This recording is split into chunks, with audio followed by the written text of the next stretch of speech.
इस वक्त ओम प्रकाश राजभर साहब हमारे साथ मौजूद हैं। बहुत बहुत स्वागत है राजभर जी आपका TV9 भारतवर्ष के सत्ता सम्मेलन में। आए प्लीज। तो सुहेल देव भारतीय समाज पार्टी के अध्यक्ष ओम प्रकाश राजभर जी, सबसे पहला सवाल राजभर जी आपसे यही है कि इस वक्त माइक ले लें आप, छोटी पार्टियों का क्या रुख होगा? जब हम ये सवाल जहन में आता है तो देखिए अपना दल है, उनकी कुछ नाराजगियां थीं और उसको ख़त्म कर लिया गया, अब वो पूरी तरह से बीजेपी के साथ है। निषाद पार्टी का जिक्र जहन में आता है और निषाद पार्टी का भी गठबंधन हो गया भारतीय जनता पार्टी से, लेकिन आपकी जो पार्टी है उसने अभी तक अपना रुख साफ नहीं किया है, तो आप किधर हैं? आपके बगल में हैं। मेरे बगल में तो आप हैं, लेकिन किस सियासी दल के बगल में है ये बता दें। हमारा एक मोर्चा है भागीदारी संकल्प मोर्चा, जिसमें 10 दल के लोग हैं। प्रेमचंद प्रजापति, बाबूराम पाल, रामसागर बिंद, रामकरण कश्यप, अनिल चौहान, कृष्णा पटेल, बाबू सिंह कुशवाहा, असदुद्दीन ओवैसी, राजकुमार सैनी, ये हम 10 लोग मिल करके एक मोर्चा बनाए हैं, भागीदारी संकल्प मोर्चा। इस मोर्चे को हम लोग ताकत में बना रहे हैं। जी, तो ये बताइए कि हाल ही में शिवपाल यादव से आपकी मुलाकात हुई। शिवपाल यादव ने यह कहा कि भाई अखिलेश यादव जो हैं वो 11 अक्टूबर तक अपना रुख साफ कर दें कि हमें साथ लेंगे या नहीं लेंगे, वरना मैं 12 अक्टूबर से फिर रैलियां मोर्चा निकालना शुरू कर दूंगा। उसके अगले दिन आप लोगों की उनसे मुलाकात होती है, तो शिवपाल यादव के साथ हैं क्या आप? देखिए, हमारा प्रयास, जो अलग अलग लोग चुनाव लड़ रहे हैं उनको एक साथ मिलाकर के चुनाव लड़ने की तैयारी में, मैं शिवपाल जी से दर्जन भर मिल चुका हूं, ये पहली बार नहीं। मैं चंद्रशेखर आज़ाद से भी कई बार मिल चुका हूं। हमारी कोशिश हो रही है कि जो अलग अलग लोग चुनाव लड़ रहे हैं ये सब लोग मिल करके चुनाव एक साथ लड़े, प्रयास हमारा है।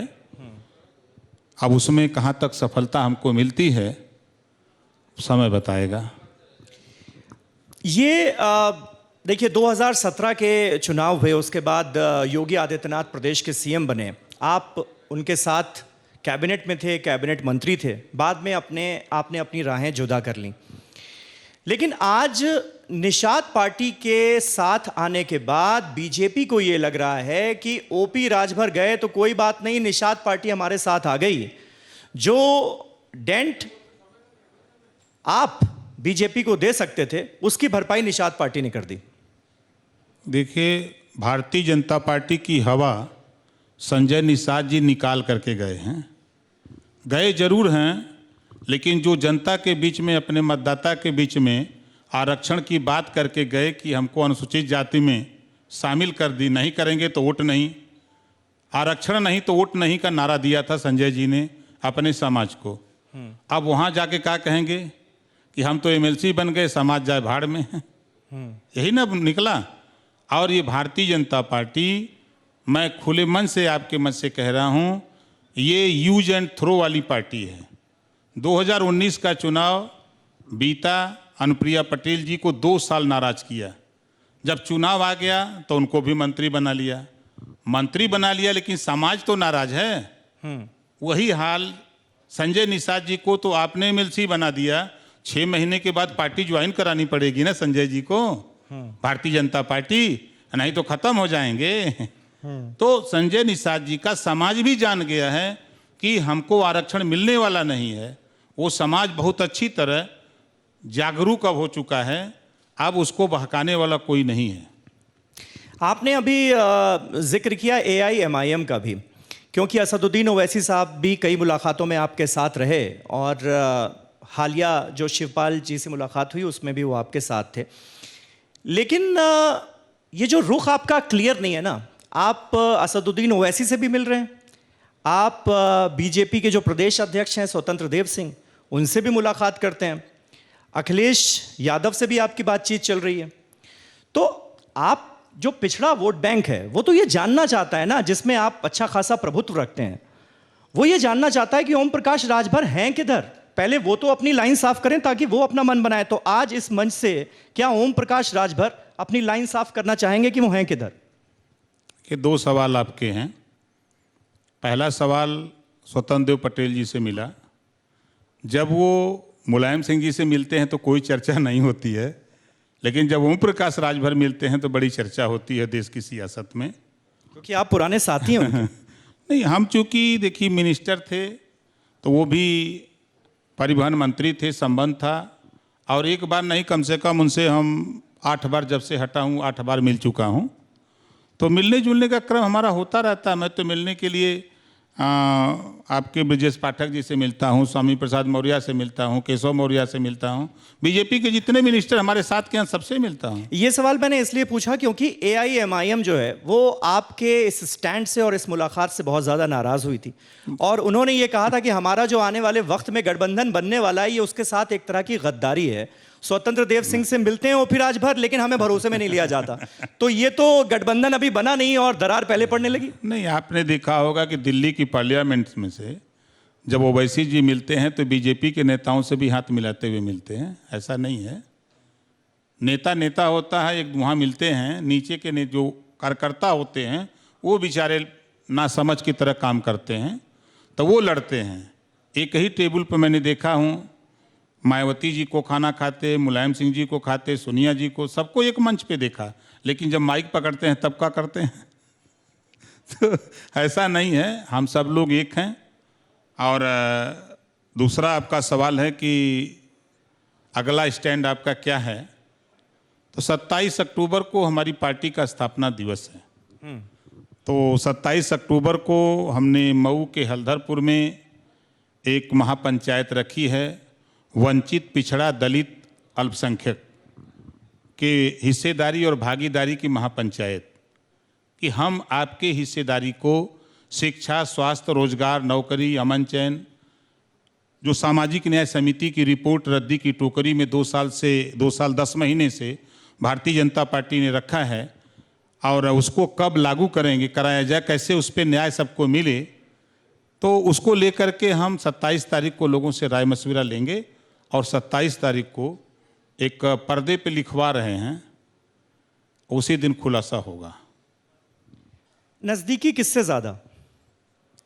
और 27 क्या ये बिल्कुल हम तय माने कि अब बीजेपी के साथ आपका जुड़ाव नहीं होगा? क्योंकि आपने हाल ही में एक चुनावी सभा के दौरान कहा भी कि चाहे डिप्टी सीएम बना दो या सीएम बना दो, बीजेपी के साथ तो आने का सवाल ही नहीं पैदा होता, और योगी आदित्यनाथ को मैं किसी भी तरह मुख्यमंत्री बनने नहीं दूंगा। तो जिनके साथ थे आप कैबिनेट में, बाद में आपकी राहें जुदा हुई।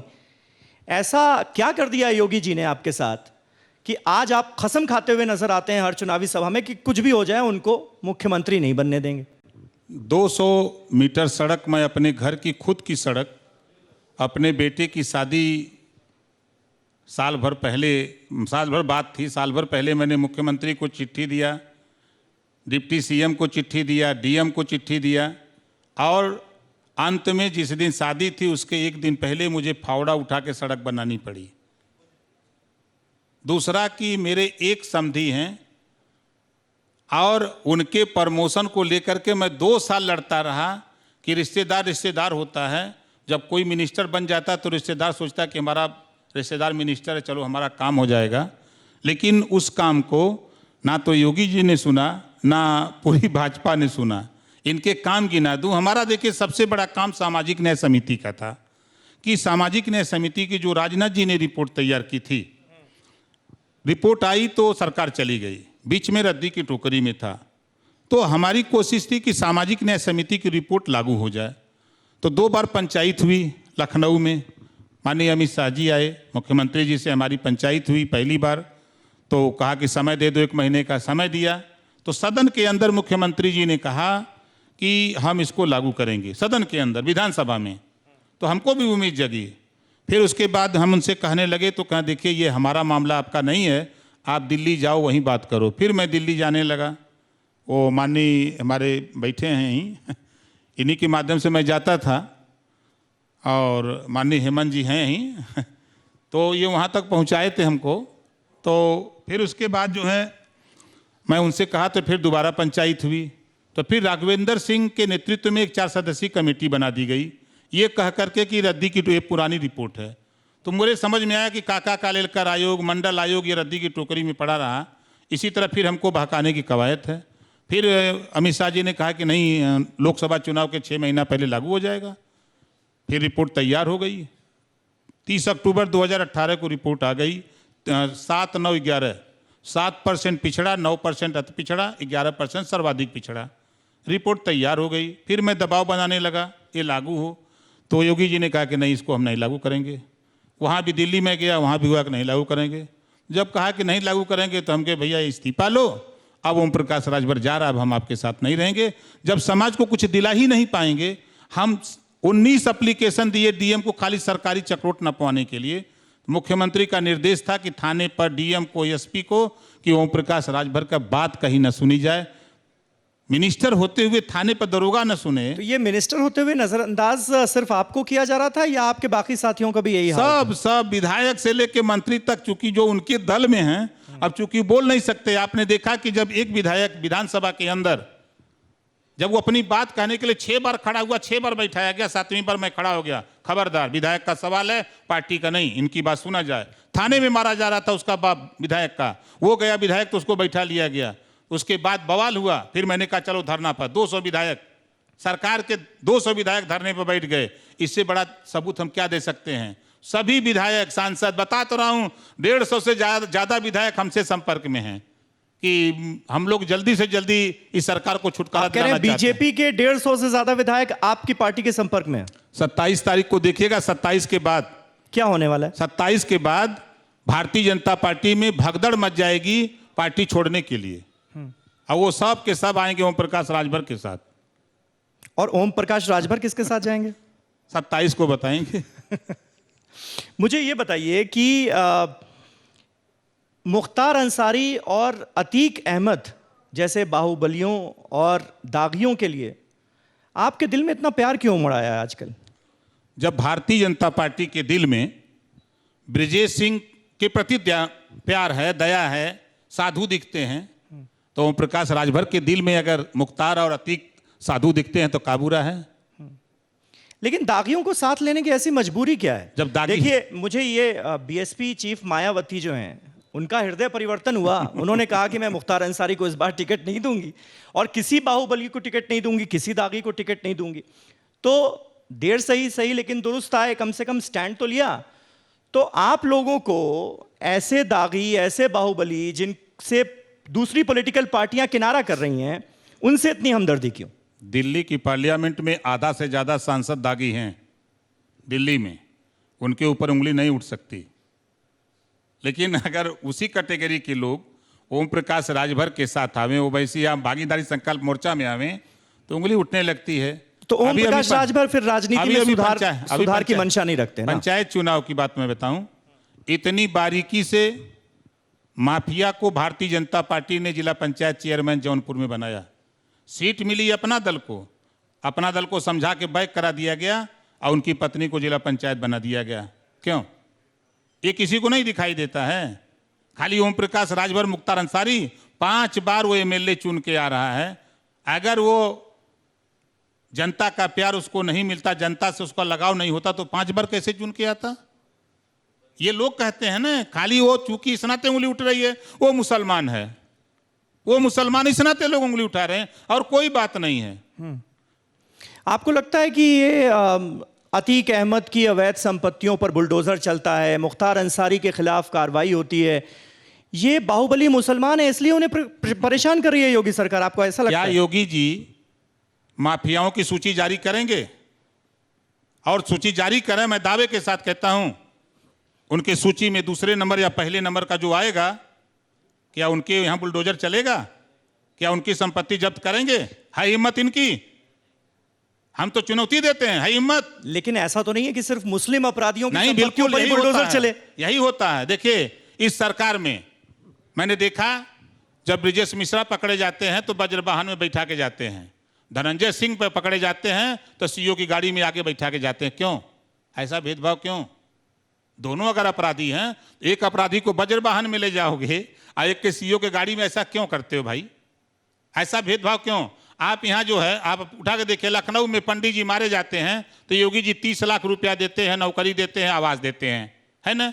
अभी कानपुर में गुप्ता मारा जाता तो 10 लाख देते हैं। क्यों देते हो भाई? पाल मारा गया वहां जो है उसको क्या दिया आपने? ये भेदभाव क्यों करते हो? हम कहते हैं इंसान है तो इंसान की जान की कीमत एक है। आप भेदभाव क्यों करते हो? ब्राह्मण को 30,000, ठाकुर को 25,000, अहिर को 5,000, भर को 5,000, चमार को 5 लाख, ऐसा क्यों? इस तरह की बात क्यों करते हो? हम इसके खिलाफ हैं। आप एक राजा हो ना, आप मालिक हो, अन्याय क्यों करते हो? इसके खिलाफ हम हैं कि अगर उधर 30 तो इधर भी 30, उधर अगर आवास तो इधर भी आवास, उधर नौकरी तो इधर भी नौकरी। ऐसा भेदभाव क्यों?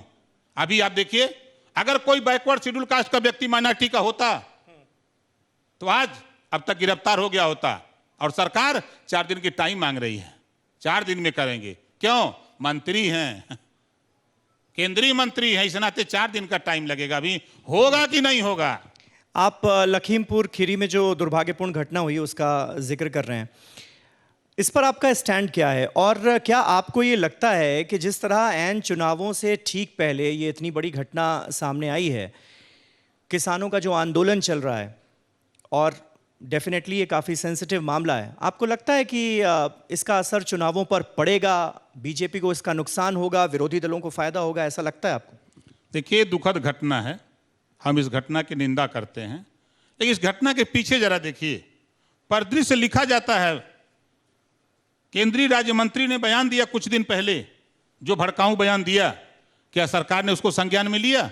अगर कहीं वही ओम प्रकाश राजभर बोले होते तो मुकदमा लिख के जेल में कर दिया होता। उनके बयान के बाद जिस तरह का बयान उन्होंने, मैंने देखा, अभी मोबाइल में सुना दूंगा आपको, आपने देखा होगा।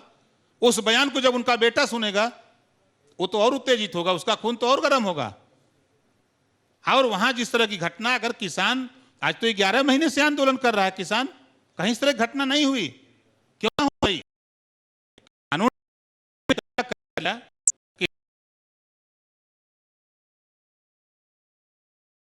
गाड़ी क्यों चढ़ाई आपने किसान के ऊपर? चाहे आपका ड्राइवर हो चाहे कोई भी हो, क्यों गाड़ी चढ़ाई? बीजेपी का ये कहना है कि उनके भी कार्यकर्ताओं की हत्या की गई है और जो शख्स यानी ड्राइवर जिसका आप जिक्र कर रहे थे उसकी भी हत्या की गई है। तो जवाब तो उधर से भी पूछे जाने चाहिए। नहीं, पूछे जाने चाहिए, लेकिन पहले कौन किया? देखिए, इस सरकार पर भारतीय जनता पार्टी अंग्रेजों से भी बढ़ के काम कर रही है, अंग्रेजों से भी बढ़ के। आपने देखा कि अभी गोरखपुर का मामला, जिस तरह के एसपी के बयान को मैं सुनता हूं, लेकिन वो नहीं हटेंगे, चूंकि उनके रिश्तेदार मिनिस्टर हैं, वो नहीं हटेंगे, ठीक है। इस नाते वो भी मिनिस्टर हैं, हमको भरोसा नहीं है सरकार पे। ये सुप्रीम कोर्ट के वर्तमान जज से इसकी जांच करावे, तब होगा न्याय, नहीं तो न्याय उस किसान को नहीं मिलने वाला है। ये फिर एफआईआर में एफआर लगा देंगे। ये ऐसे लोग हैं। इस नाते भारतीय जनता पार्टी आज की तारीख में प्रदेश की जनता से अपना विश्वास खो दिया है। इस नाते महंगाई आसमान छू दिया। कल तक यही भारतीय जनता पार्टी के नेता कचहरी में बैठ करके बड़ा नारा लगाते थे, पियाजी का माला, गैस सिलेंडर रख के नारा लगाते थे, बाजा बजाते थे, महंगाई हो रही है, महंगाई हो रही है। 400 से गैस सिलेंडर गया 900, 50 रुपए का सरसों का तेल चला गया 200 पार, 55 रुपए की अरहर की दाल चली गई जो है आपके 125 के पार, 60 रुपया का पेट्रोल चला गया 100 के पार, और डीजल जो 55 रुपया था आज 100 के पास पहुंचने वाला है। ये महंगाई पे इनके चर्चा मत करिए। बीजेपी के आपके मंच पे कोई बीजेपी का नेता आवे, आप उससे जरा सवाल करिए महंगाई पर, तो कहता है उत्तर प्रदेश में या देश में महंगाई नहीं है। घबराओ नहीं, 2022 में महंगाई दिखेगी। जनता सोच लिया है, सत्ता से बेदखल करके दिखाएगी। जो आपने जिक्र किया घटना की, एक घटना हुई थी, सरकारें चली गई थी, ये घटना बीजेपी की विदाई का घटना है, ये देख लीजिएगा। अच्छा, कांग्रेस के एक बड़े नेता हैं इमरान मसूद, उन्होंने हाल ही में बयान दिया कि अगर बीजेपी के विजय रथ को कोई रोक सकता है यूपी में तो वो अखिलेश यादव हैं। आपको भी ऐसा लगता है क्या? देखिए, सच्चाई आपको बता दूं, आज की तारीख में बीजेपी से अगर कोई लड़ रहा है तो समाजवादी पार्टी लड़ रही है। सच्चाई में कह रहा हूं, चाहे जो जितना तो बना ले, और बीजेपी को नेस्तनाबूद करेगा उत्तर प्रदेश में, तो समाजवादी पार्टियां करेगी। ये भरोसा है आपको? हमको नहीं भरोसा, देख रहे हैं। तो इस भरोसे को आप आने वाले वक्त में और मजबूत करेंगे? नहीं, हम 27 तारीख को बताएंगे। क्योंकि खास तौर पर पिछड़ा समाज जो है वो ये सुनना चाहता है, जानना चाहता है आपसे कि आप अपना रुख साफ करें तो थोड़ी क्लैरिटी हो। नहीं, हमारा रुख देखिए साफ है। हम शुद्ध रूप से, हमारी जो लड़ाई है, उत्तर प्रदेश में 1700 थाने हैं, 884 थानों पर पिछड़ों की हिस्सेदारी बनती 52% पे। लेकिन योगी सरकार क्या कर रही है? सबका साथ सबका विकास। शेड्यूल ट्राइब्स का कहां गया हिस्सा? उसके बाद आइए, अभी 69,000 शिक्षक भर्ती में 27% रिजर्वेशन लूट लिया योगी जी ने। अभी बादा में भर्ती होती है 11 ठाकुर की नियुक्ति हो जाती है। वो करते हैं तो जातिवाद नहीं है, हम बोलते हैं तो जातिवाद दिखता है।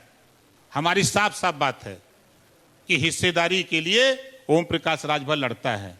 हमारे भी क्या वजह है? आज उठा के देखिए, खंगार है, बहेलिया है, बंजारा है, आरक है, प्रजापति है, पाल है, नाई है, गोंड है, मुसहर है, धोबी है, धरिकार है, बहेलिया, अहिरवार है, बरार है, आपका भंगी है। इसको हिस्सेदारी कौन देगा? इसको क्यों नहीं आगे ले आते हो? आज बिंद खोज डालिए पूरे प्रदेश में, बिंद की क्या हालत है।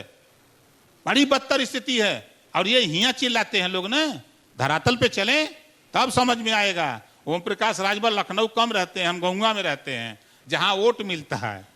इस नाते हम आपको बता रहा हूं कि उत्तर प्रदेश की सियासत बहुत करवट ले लिया है।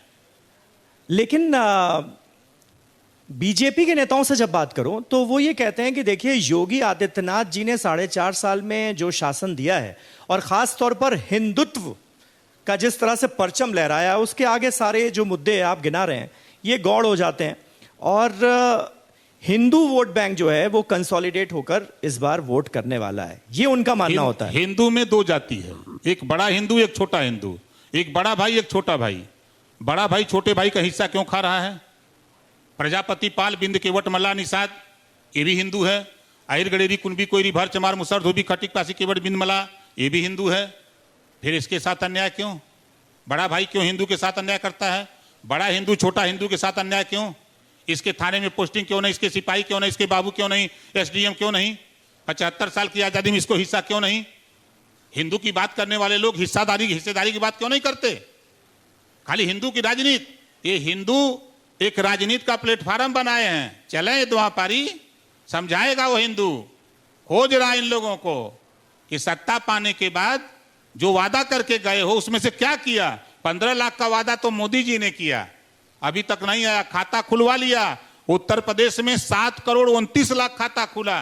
जो खातेदार बैंक पे गया पासबुक लेने 500 रुपया लगा।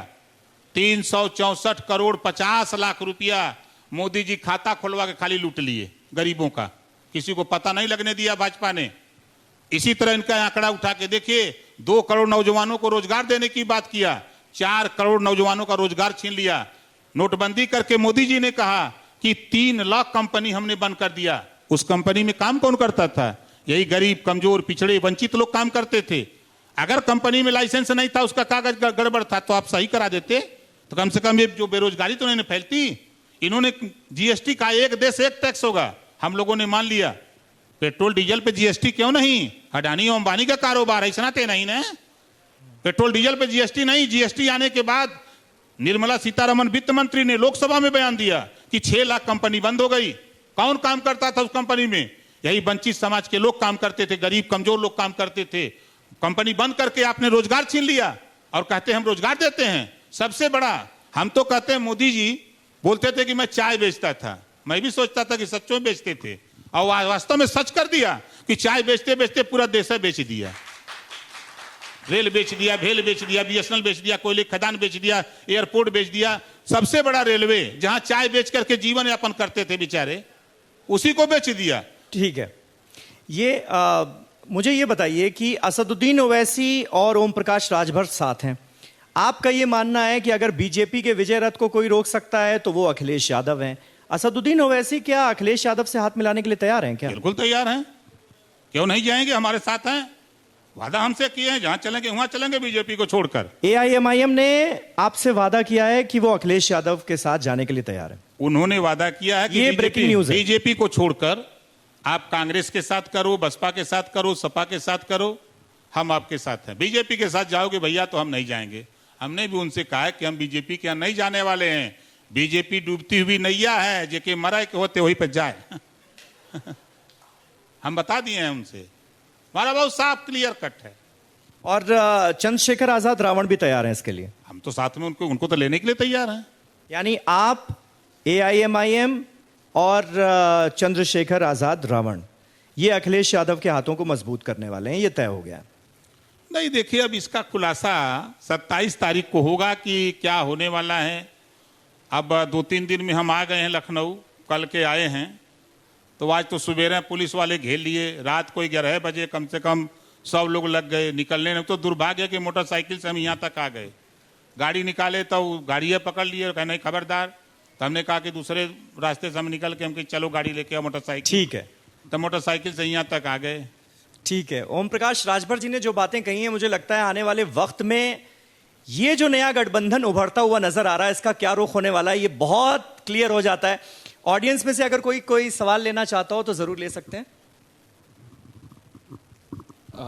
सर, मेरा नाम गौरव है। आपसे सवाल ये है कि आपने अभी बोला कि बेस्ड ऑन जिसकी जितनी संख्या बाहरी और उस पर जो है सबकी हिस्सेदारी होनी चाहिए। मेरा सवाल ये है कि कोई भी पार्टी योग्यता पे बात क्यों नहीं करती है? क्या आपके लिए योग्यता एक उससे संख्या से नीचे आने वाली चीज़ है, या फिर हमें योग्यता को बढ़ाना चाहिए, ना कि हमें अपनी जिस हिसाब से लोगों की संख्या है उनकी जो योग्य है उसको नज़रअंदाज करते हुए काम करना चाहिए? कदर नहीं, इंसानों की पूजा होती है बेईमानों की। यहाँ जो ज्ञानवान है उनको अज्ञानी बनाया जाता है। जो वर्तमान जितनी भी सरकारें आई हैं, इन सरकारों की जो सोच है, हम तो साफ साफ कहते हैं जनगणना करा दो, जनगणना करा करके जातिवार आंकड़ा निकाल लो। और उसके बाद हम तो शुरू से कहते रहे, जिसको लोग मानने के लिए विवश हुए, मैंने कहा था कि आर्थिक आधार पे आरक्षण लागू करो। हमने ये बात कहा था। क्यों कहा था? और आज योग्यता की बात आप कर रहे हैं। जो योग्य है, पिछड़े समाज में आप उठा के देखिए, अभी 69,000 शिक्षक भर्ती में देखिए, जो योग्य है उसको छांट दिया गया। क्यों छांट दिया गया उसको? उसके पीछे आप नहीं गए, देख नहीं रहे क्या हो रहा है खेल। जो भी सरकारें आ रही हैं, वो सरकार अपने मनमाती, अपने हिसाब से वो सरकार नियुक्ति कर रही है। अभी उठा के चयन बोर्ड को देखिए, क्या हो रहा है उसमें। सारे लोग अयोग्य हैं। जितने भी महापुरुष पैदा हुए जी, जितने लोगों ने, बाबा साहब डॉक्टर अंबेडकर को देखिए, महात्मा ज्योतिबा फूले को देखिए, सावित्रीबाई फूले को, ये योग्य लोग, इनको क्यों नहीं मानते लोग? इनको क्यों नहीं? क्यों बाबा साहब डॉक्टर अंबेडकर की मूर्ति तोड़ी जाती है? क्या उन्होंने संविधान दिया, यही उनकी गलती है? उन्होंने पिछड़े दलित अल्पसंख्यक को अधिकार दिया, यही उनकी गलती है? इस नाते उनका संविधान मूर्ति तोड़ी जाती है? ऐसा उनके साथ क्यों होता है? चलिए, तो ओम प्रकाश राजभर साहब, आपकी बातों से ये बिल्कुल साफ हो गया है कि आने वाले वक्त में कौन कौन से जो मुद्दे हैं वो प्रमुखता से उठाए जाएंगे। आपकी तरफ से, आपके गठबंधन की तरफ से 3% राजभर वोट है यूपी में, 4 दर्जन से नहीं सर, ज्यादा सीटें हैं लगभग, आई थिंक, जिन पर प्रभाव माना जाता है। नहीं, अब मैं सीट गिना दूं, अगर कहिए तो जिला ठीक गिना है। दूं। चलिए, पूर्वांचल की हम बात कर लेते हैं। देवरिया, पूर्वांचल में श्रावस्ती। अच्छा खासा प्रभाव है। वक्त मेरे पास बहुत कम बचा है, और 20% मुस्लिम वोट बैंक। अब ये जो गठबंधन बन रहा है पिछड़े मुसलमानों को साथ लेकर चलने का, असदुद्दीन ओवैसी, चंद्रशेखर आजाद रावण और ओम प्रकाश राजभर इसमें साथ नजर आते हैं। और सबसे बड़ी खबर यही है कि ये गठबंधन अखिलेश यादव के हाथों को मजबूत करना चाहता है इन चुनावों में। बहुत बहुत शुक्रिया ओम प्रकाश राजभर जी, हमारे साथ जुड़ने के लिए, हमारे इस बेहद खास सम्मेलन का हिस्सा बनने के लिए बहुत बहुत शुक्रिया।